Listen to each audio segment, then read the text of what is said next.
दोस्तों स्वागत है आपका प्रोजेक्ट सिविल सर्विसेज चैनल पर। आज की क्लास हमारी प्रोजेक्ट इकोनॉमी MCQ 191 टू 200 की होगी।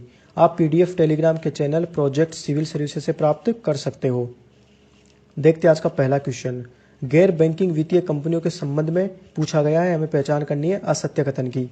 पहला कथन, सभी गैर बैंकिंग वित्तीय कंपनियों का नियमन RBI के द्वारा किया जाता है। दोस्तों गलत है।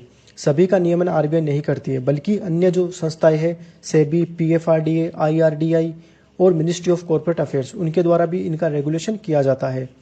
दूसरा कथन, गैर बैंकिंग वित्तीय कंपनियों के द्वारा बैंकों की तरह जमाएं स्वीकार नहीं की जा सकती। बैंकों के द्वारा दो तरह की जमाएं स्वीकार की जाती है, एक तो डिमांड डिपॉजिट और दूसरी टाइम डिपॉजिट। तो गैर बैंकिंग वित्तीय कंपनियां डिमांड डिपॉजिट तो स्वीकार नहीं करती, लेकिन वो टाइम डिपॉजिट स्वीकार करती है। तो ये भी कथन गलत हो गया। असत्य पूछा है, असत्य दोनों ही है। इसके बारे में अन्य जानकारी, कॉमर्शियल बैंक की बात की जाए तो आप रोजमर्रा की जिंदगी में देखते हो, आपके सामने खूब एग्जाम्पल है। SBI, PNB, bank of Baroda. NBFC का सबसे अच्छा एग्जाम्पल है LIC, लाइफ इंश्योरेंस कंपनी। इसके अलावा आपने कुछ दिन पहले सुना होगा IL&FS संकट। तो उसमें infrastructure leasing and finance company पर क्राइसिस आ गया था। तो उसमें तरलता की समस्या आ गई थी, मतलब उसके पास में पैसे नहीं थे वापस जो उसने उधार लिए थे वो चुकाने के लिए। तो वो भी एक NBFC थी। अब इन दोनों में अंतर देख लेते हैं। रजिस्ट्रेशन की बात की जाए तो कॉमर्शियल बैंक का रजिस्ट्रेशन होता है बैंकिंग रेगुलेशन एक्ट के तहत, और NBFCs का होता है कंपनीज एक्ट के तहत।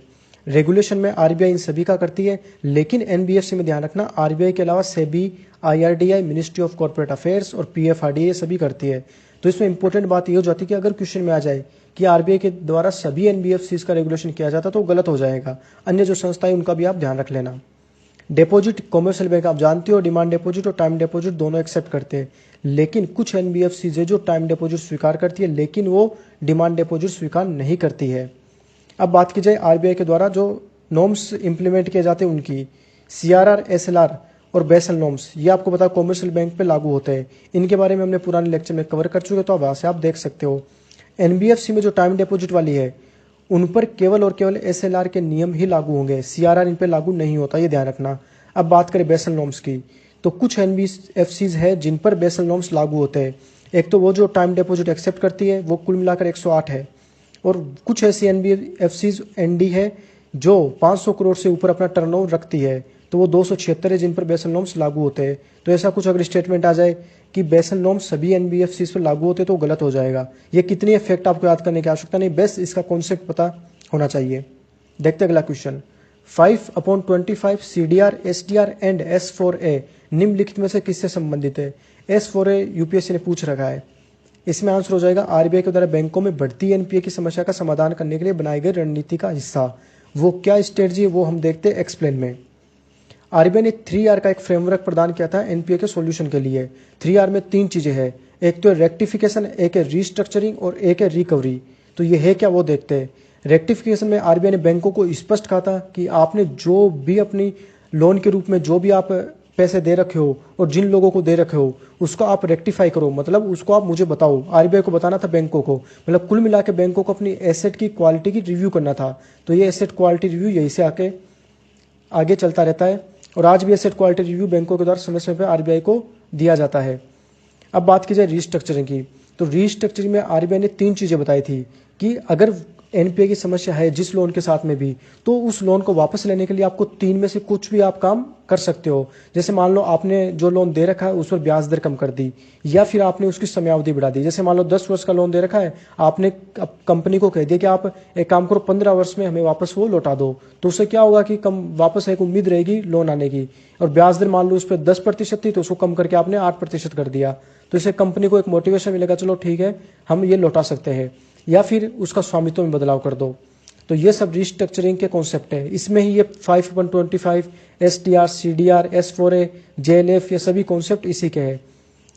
तो यह बेसिक ध्यान रखना, बाकी इसके अंदर डिटेल में UPSC में नहीं पूछेंगे। अब अगर इनसे समाधान ना हो तब तीसरा निकल के आता है रिकवरी। रिकवरी में क्या है कि जो संपत्ति वापस आने की संभावना नहीं है, जो लोन वापस आने की संभावना नहीं है, आप एक काम करो उसकी एसेट की नीलामी कर दो और वहां से आप उसके एसेट के अपना पैसा वसूल करो। तो इसके तहत लाए गए थे 2 कानून, शराफत एक्ट 2002 और IBC कोड 2016। इन दोनों के बारे में हमने लास्ट लेक्चर और उससे पहले डिस्कस किया, वहां से देख लेना। देखते हैं अगला क्वेश्चन। प्रधानमंत्री किसान सम्मान योजना के संबंध में निम्नलिखित कथनों पर विचार कीजिए। यह योजना केंद्रीय क्षेत्र की योजना जिसके तहत केंद्र सरकार 100% वित्त का वहन करती है। ये एकदम सही बात है। आपको याद होगा हमने लास्ट लेक्चर में क्या था, पीएम आशा, वो भी एक सेंट्रल सेक्टर स्कीम थी। इस योजना के तहत सभी किसानों को कवर किया गया, ये भी ठीक है। शुरू में 2 हेक्टेयर तक के किसान इसके तहत कवर थे, लेकिन बाद में इसको बढ़ा दिया गया। तो इसमें सत्य पूछा है, सत्य हो जाएंगे दोनों। पीएम किसान कृषि एवं किसान कल्याण मंत्रालय के द्वारा क्रियान्वित की जा रही है। यह केंद्रीय क्षेत्र की योजना है जिसके तहत केंद्र सरकार 100% वित्त का वहन करेगी। इसके तहत ध्यान रखने वाली बात है कि 6,000 रुपये प्रतिवर्ष किसान को दिए जाएंगे और वो 3 हिस्सों में दिए जाएंगे, यानी 3 किस्तों में दिए जाएंगे, 2-2 हज़ार रुपये करके।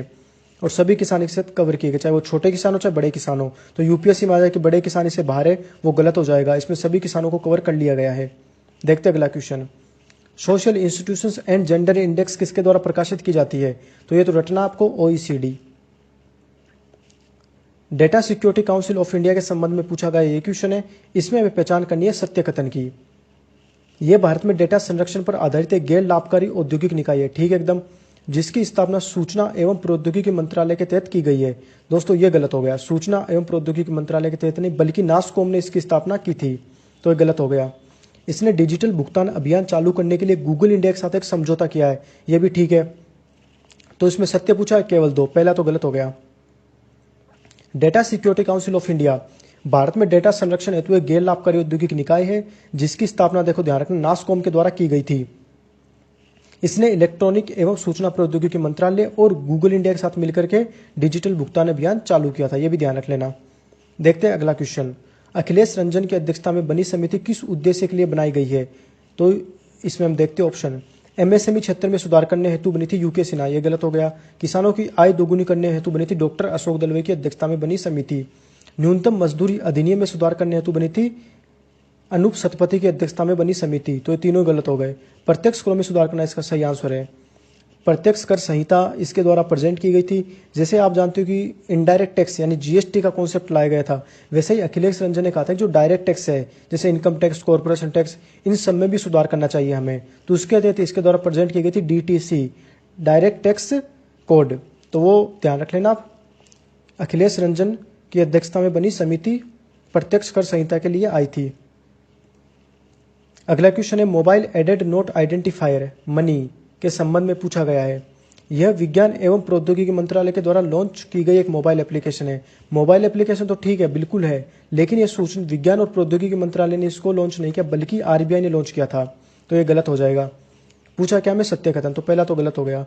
दूसरा, इसके द्वारा दृष्टि बाधित व्यक्ति भारतीय मौद्रिक नोटों की पहचान आसानी से कर सकेंगे, ये ठीक है, यानी जिनको दिखाई नहीं देता वो भी पता लगा सकेंगे ये 100 रुपये का नोट है, 200 का है, 2000 का है इत्यादि। तो ये सही हो गया और पहला गलत हो गया। तो इसमें हो जाएगा केवल 2। आरबीआई के द्वारा लॉन्च की गई है मनी एप्लीकेशन और दृष्टि बाधित व्यक्ति भारतीय मौद्रिक नोटों की पहचान आसानी से कर सकेंगे। देखते हैं अगला क्वेश्चन। अक्सर चर्चाओं में रहने वाला शब्द गिग इकोनॉमी के संबंध में सर्वोत्तम व्याख्या क्या है? ये दोस्तों लास्ट 2 ईयर से ही चर्चा में आया है, ज़्यादा पुराना नहीं है, तो इसलिए यूपीएससी में कभी भी पूछा जा सकता है, या फिर आप मेंस में कोई रोजगार बेरोजगार ऐसा कुछ भी कोई क्वेश्चन आ जाए अर्थव्यवस्था का कि क्या चेंजेज हो रहे, तो उसमें आप इसका यूज कर सकते हो। देखते इसके बारे में। यह औद्योगिक क्रांति 4.0 के आगमन को दर्शाता है? नहीं दोस्तों, ऐसा कुछ नहीं है। यह डिजिटल आधारित अर्थव्यवस्था के समर्थन को दर्शाता है? यह भी नहीं है। यह अर्थव्यवस्था में पूर्ण एवं स्थायी नौकरियों के बजाय अस्थायी एवं लचीली नौकरियों को दर्शाता है? ये ठीक है दोस्तों। यानी अभी तक तो जैसे मान लो कॉन्ट्रैक्ट बेस्ड जॉब होती है वो होती है एकदम पूरी तरह से और स्थायी, लेकिन दोस्तों ध्यान ये रखना आपको कि कई ऐसा है कि अस्थायी और लचीली नौकरियां भी होती है जिसके तहत आपको फिक्स नहीं है कि टाइम क्या होगा उसमें, यह भी फिक्स नहीं कि आपको कब तक रखा जाएगा। जैसे मान लो आपने दिन में 2 घंटे काम कर लिया, लेकिन ये जरूरी नहीं कि आपको अगले दिन उसमें जॉब दोबारा मिलेगी। वो आपने आज 2 घंटे काम करके कंपनी को दे दिया, उसके बाद अगले दिन किसी और को वो रख लेगी या फिर आपकी इच्छा नहीं होगी। तो वर्तमान में क्या हमारी अर्थव्यवस्था जा रही है गिग इकोनॉमी की तरफ। तो ये ध्यान रख लेना, गिग इकोनॉमी का मतलब सीधा सा यही है कि जब अर्थव्यवस्था में अस्थायी और लचीली नौकरियों का प्रवेश हो जाए। ठीक है दोस्तों, देखते हैं अगला क्वेश्चन। मधुमक्खी पालन बी कीपिंग के संबंध में निम्नलिखित कथनों में से हमें पहचान करनी है सत्य कथन की। पहला कथन, भारत में भूमिहीन मधुमक्खी पालकों को किसान का दर्जा दिया गया है। नहीं दोस्तों, गलत है। ये मधुमक्खी पालक है उनको किसान का दर्जा नहीं दिया गया। कुछ दिन पहले एक समिति बनी थी, उसने जरूर रिकमेंड कहा था कि किसान का दर्जा दिया जाना चाहिए। दूसरा, पिछले 3 वर्षों से शहद उत्पादन में भारत लगातार प्रथम स्थान पर बना हुआ है। नहीं दोस्तों, गलत है। चीन के द्वारा प्रथम स्थान पर कब्जा अभी भी है और भारत का 8वां स्थान है। तीसरा, या पहला नहीं है। तो इसमें पूछा क्या, सत्य कथन। सत्य तो दोनों ही गलत है, इसमें हो जाएगा डी, उपरोक्त में से कोई नहीं।